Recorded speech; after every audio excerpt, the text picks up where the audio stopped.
Sejam bem-vindos, alunos.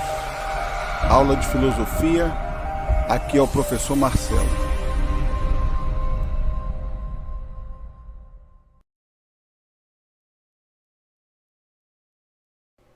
Vamos para a correção da atividade do dia 15/5. Apostila, módulo 1, página 15 e 16. Agora você e seus colegas, esse pedaço aqui não vamos ter como fazer porque estamos nesse período de isolamento social. Mas eu passei o meu exercício que eu fiz, onde vocês poderiam comparar as fotos, os desenhos, melhor dizendo, que eu coloquei na apostila, tá? Na minha apostila. E aí, dentro da comparação com o meu desenho, você poderia responder essa questão, tá? Compare como cada um decidiu expressar sua ideia em relação a cada palavra. Então, os desenhos, na letra A, os desenhos feitos para cada palavra se parece, é algo pessoal. Se você comparou com o meu desenho, você vai ter a sua resposta própria para essa comparação. Se você comparou com outro aluno da sua turma, porque você já viu o trabalho dele, ele mostrou pelo WhatsApp ou pela rede social, você vai fazer essa comparação. Então aqui é pessoal, tá? E aí depois vem, mesmo sendo diferente, há algo em comum entre eles, é pessoal também. O que foi representado mais vezes para cada uma das palavras, objeto ou seres vivos. E aí você vai ver se você usou mais objeto ou seres vivos. No meu caso, se eu fosse comparar com o meu desenho com esse desenho, o que apareceu mais aqui foram objetos. Só tem um ser vivo aqui, que é esse jogador que eu botei o nome dele de Zale, tá? Já estava o nome Zale, eu desenhei esse jogador, beleza? Então, no meu caso, foram mais objetos. E aí você vai comparar com os seus desenhos. Número 2. Siga pensando na importância das palavras e no fato de que tudo que nós, seres humanos, conhecemos e criamos ao longo da história, recebeu um nome em algum momento. Geralmente cada pessoa ganha um nome logo quando nasce. Será que isso é muito importante? É uma resposta pessoal e a gente acredita que sim, com certeza. Considerando esse fato, imagine como seria não ter o nome. Pessoal, que problemas alguém poderia ter por não ter o nome ou não se identificar com o nome que recebeu? É uma resposta pessoal, mas na nossa sociedade nós devemos ter um nome e uma identidade, porque senão pode nos causar algum tipo de problema na questão de falta de identidade, né? Você usando o nome de uma outra pessoa, isso pode causar um grave problema para você, até mesmo judicialmente. Na letra C, como seria escolher um nome para si ou para outra pessoa? É uma pergunta pessoal, aliás, uma resposta pessoal. Na número 3, agora pensando nessas perguntas, escreva um microconto com o seguinte tema: as aventuras da pessoa sem nome. Lembrando que um microconto, ele não pode ter mais do que 30 palavras, tá? Então vamos lá. Eu coloquei minha resposta aqui, ó. Se você quiser copiar, se ficou em dúvida. Era uma vez uma pessoa sem nome, e se não tinha nome, também não tinha uma identidade na cidade em que morava. Pronto, esse foi o microconto que eu criei, tá bom? Mas cada um pode criar o seu. Na página 16, que é a correção também, lá entre atos está assim: as palavras abaixo são de idiomas diferentes e nomeiam objetos ou atitudes que em outras línguas não pode resumido em uma única palavra. Tente descobrir qual o significado de cada uma delas, assinalando a explicação com a letra correspondente. E aí, no primeiro parêntese, a letra B é uma palavra alemã. No segundo parêntese é a letra C. uma palavra italiana. No terceiro parênteses é uma palavra japonesa, tá? E no quarto parênteses, a letra D, é uma palavra finlandesa, ok? Aqui também você deveria dar um nome, né? Para cada instrumento que foram criados por determinados artistas, né? E queriam inventar algum tipo de instrumento musical. E aqui eu coloquei os nomes que veio à minha mente, tá? Birim, triolão, por causa dos 3 braços. Aqui é birim, porque eu lembrei do birimbau, porque isso aqui fala da questão da cabaça, né? Daquele fruto. Aqui eu lembrei do bandolim, botei só bando. E aqui, violi. Eu lembrei do violino. Ok? Valeu então. Acompanhe agora a introdução do módulo 2 nessa videoaula.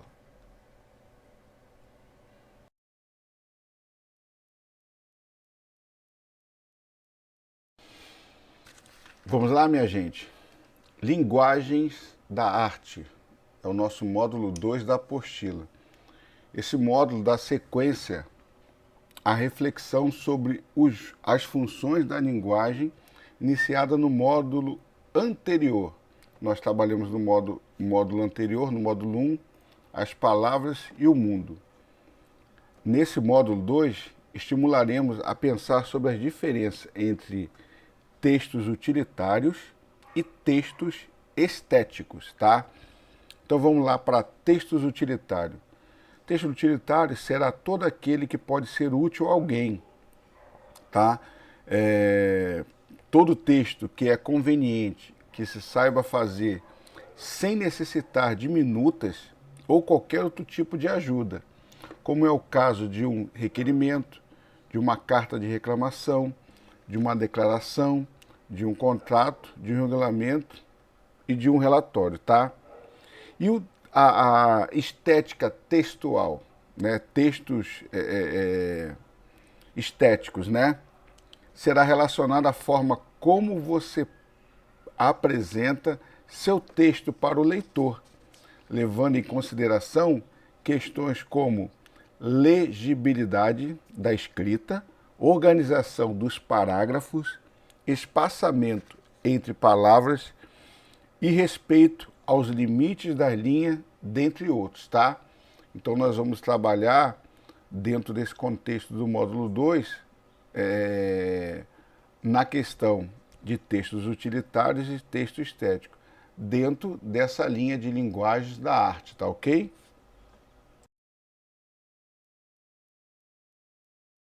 O que é a linguagem? É um sistema, né, que é através do qual o homem ele se comunica. Ele comunica suas ideias, né, sentimentos, seja através da fala, né, da escrita ou de outros signos convencionais, placas, símbolos, né, gestos e tantas outras coisas que o ser humano consegue expressar o que ele está sentindo, o que ele está vivendo. Eu vou passar um vídeo para vocês e vai dar um pouco dessa ilustração sobre linguagem, ok? Acompanha aí.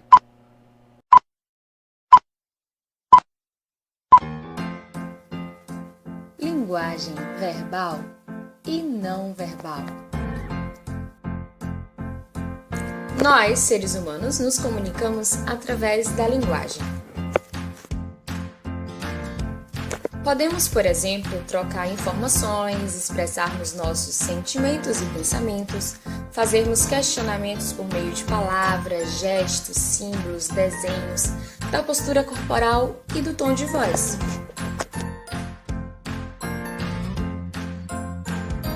Desse modo, utilizamos a linguagem verbal e não verbal para nos comunicarmos.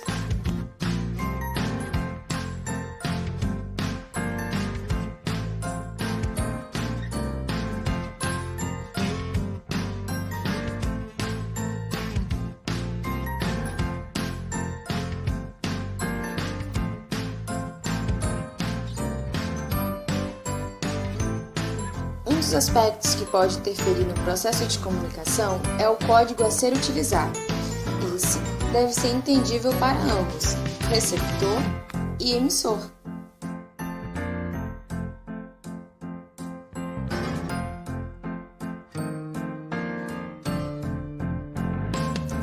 Se uma pessoa está dirigindo e vê que o sinal está vermelho, o que ela faz? Para. Isso é uma linguagem não verbal, pois ninguém falou ou estava escrito em algo que ela deveria parar. Mas, como ela conhece a simbologia, ou seja, o código utilizado, apenas o sinal da luz vermelha já é suficiente para que ela compreenda a mensagem.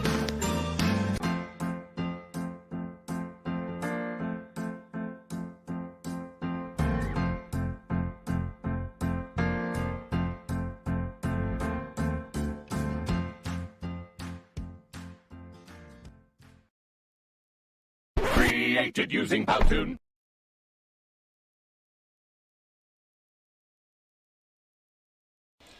Vamos lá então?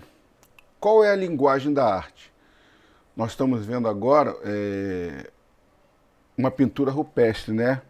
A gente sabe que, na pré-histórica o homem usava essa linguagem, tá, para sinalizar alguma coisa que estava acontecendo naquela região, no local onde eles estavam vivendo. E a gente sabe que a arte rupestre, né, que nós conhecemos como arte hoje, pode ajudar a entender de como a linguagem humana ela evoluiu, tá?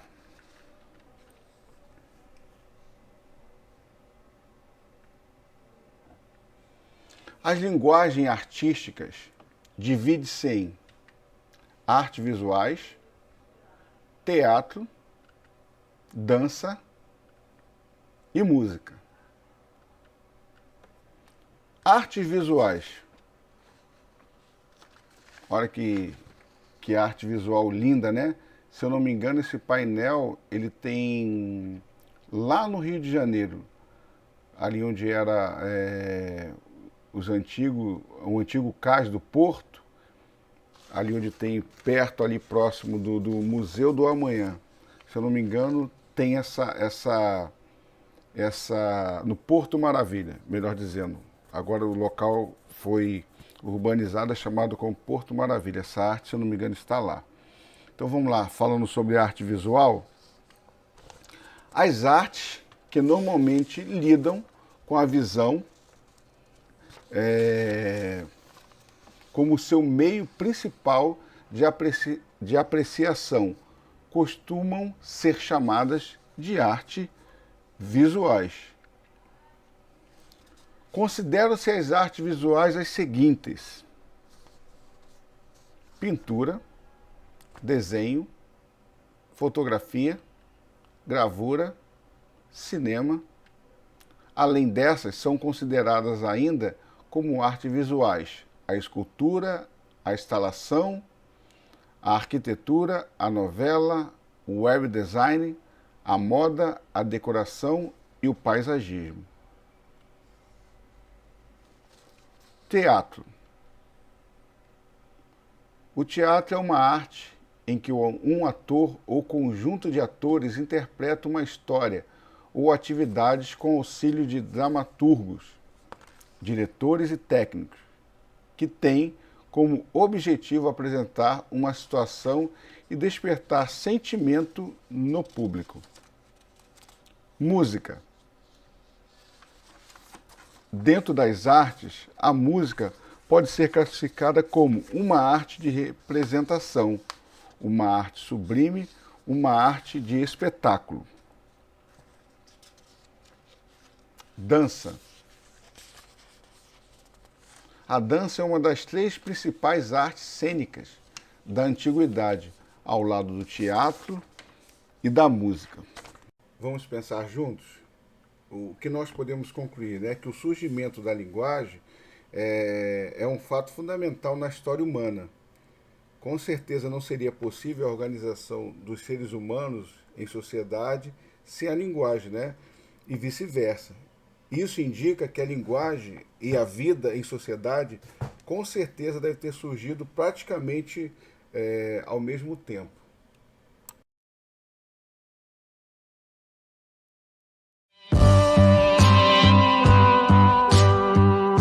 Como será que o ser humano foi capaz de aprender a se comunicar de forma tão abstrata e complexa como fazemos hoje em dia? Eu sou o André, doutor em psicologia, e sem linguagem humana não tem acumulação cultural de larga escala, não tem internet e não tem minutos psíquicos.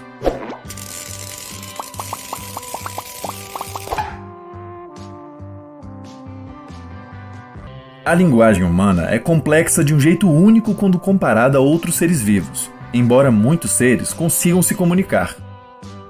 Certas espécies de papagaios conseguem imitar sons humanos, e alguns golfinhos parecem usar sons para caçar ou interagir com outros golfinhos. Alguns primatas já foram até capazes de aprender gestos de língua de sinais com a ajuda de humanos e de usá-los para se comunicar. Embora essa comunicação animal seja simbólica, porque usa sons para se referir a objetos, eventos ou ações, ela é bem limitada. Animais não humanos usam esses sons e gestos para avisar os outros sobre coisas práticas, mas não para fazer trocas complexas de informação, como quando você encontra com um amigo e bota todas as fofocas em dia. Essa comunicação não costuma ser tão criativa ou propiciar a geração de uma quantidade muito grande de variações, como é o nosso caso. Essa comunicação se restringe a ações repetitivas com algum objetivo prático, tal como alertar sobre uma ameaça ou atrair um parceiro. Mesmo o primata não humano mais habilidoso não consegue ter uma desenvoltura na comunicação muito superior à de uma criança humana novinha. O que nós temos que outros animais não têm quando o assunto é a linguagem? A verdade é que não sabemos o que permitiu o surgimento da linguagem humana atual e nem como ela foi se desenvolvendo. Palavras não deixam fósseis, o que dificulta o trabalho dos cientistas.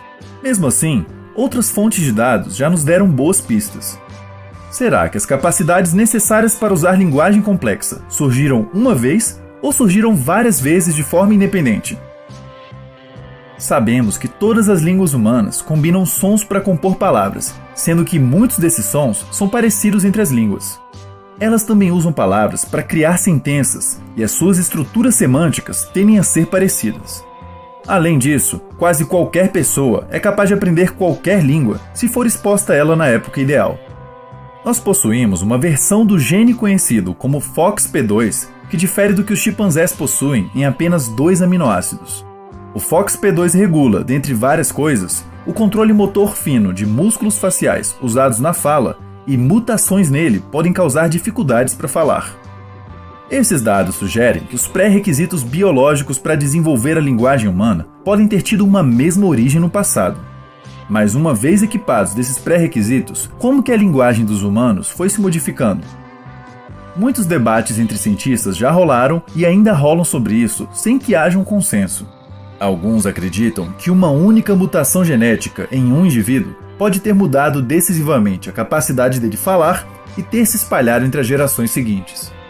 Outros acreditam que um processo mais gradual de mudança ocorreu ao longo de milhões de anos e aos poucos a comunicação foi se complexificando a partir de uma protolinguagem, ou seja, de um sistema de comunicação que não possui todos os componentes básicos da linguagem, tais como a sintaxe ou a fala.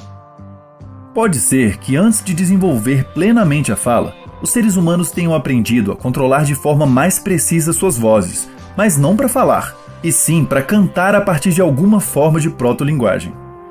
Outros cientistas propuseram que primeiro desenvolvemos uma protolinguagem baseada em gestos simbólicos antes da fala. Uma evidência a favor disso é que os chimpanzés, por exemplo, são muito mais habilidosos em usar diferentes gestos para se comunicar do que sons com a voz. Nós somos descendentes de uma mesma espécie que também deu origem aos chimpanzés e que viveu há milhões de anos atrás. Então o fato dos chimpanzés serem mais habilidosos com gestos apoia a ideia de que talvez nós tenhamos desenvolvido algo assim antes da fala complexa. Existem também cientistas, como o linguista Daniel Everett, que acham que, na verdade, a linguagem surgiu de forma gradual, a partir da invenção cultural de símbolos, acompanhados de gestos e da capacidade de controlar a entonação da voz para se comunicar com os outros. Por sinal, semana que vem vai ser publicado o livro Linguagem, a história da maior invenção da humanidade, do Daniel Everett, pela editora Contexto, e eu já tô com muita vontade de ler. Verifique também se você já está inscrito no canal e clicou no sininho para ficar sabendo dos próximos vídeos.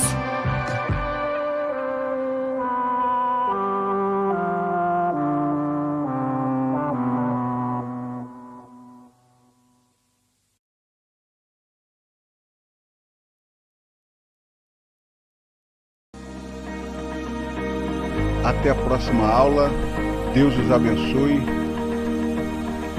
Um abraço.